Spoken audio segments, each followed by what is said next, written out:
Hey everyone, my name is Daniel. I'm an indie game dev and artist who is developing a shoot 'em up roguelike game called Azor. In this video we are focusing on art, however, which is one of the most important aspects of making a game. Most people probably rate your game by its visuals before they even play it, so having good game art is key to being successful. But what if you don't? What can you do if you're completely lacking art skills and have no other choice than doing it by yourself? Actually, you can follow 3 simple steps that anyone can do. Choosing better colors, adding highlights and shadows, and adding a few effects. But before we will start improving art, we first need an artwork, so I threw together this. The first problem is those very saturated and contrasting colors, but also the shape of everything. However, I want to prove to you that you can still achieve something really good looking without even changing the shape, which can be tricky.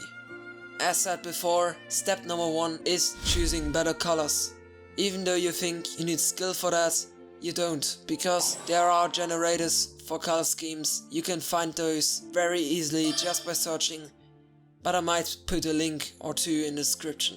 In case you still want to choose colors manually, my advice is to choose colors that aren't too contrasting. In addition to that, colors in the foreground should be more saturated than the ones far away. To check if your scheme works, take those colors and blur them a lot. If there's still a big amount of contrast visible, the colors aren't too good. But if it's looking like one smooth gradient, you made a pretty good decision. After I put in the new colors, I began to fade out a few things to create some sort of fog. Next I went on to lighting. Here I probably don't need to say a lot, because I think you know what shadows and highlights are. The only really important thing is that you should always use a bit of color to shade, not just pure black. And as soon as I did all of that, I also blurred parts to create depth and hide the bad shapes. When improving an artwork, blurring is your best friend, because it takes away details that might not look very good.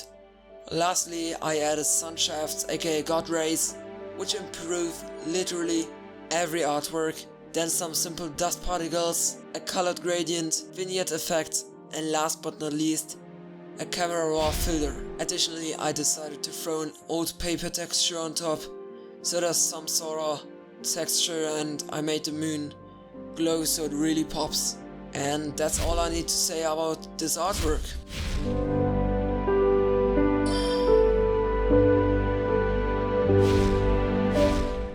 By the way, I just want to mention, all of that is done with a simple mouse in under 50 minutes.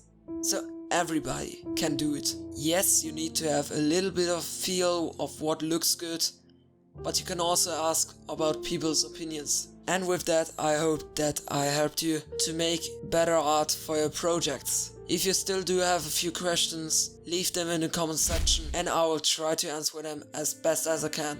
If you liked this video, I'd appreciate it so much if you liked and subscribed. See you next time, cheers.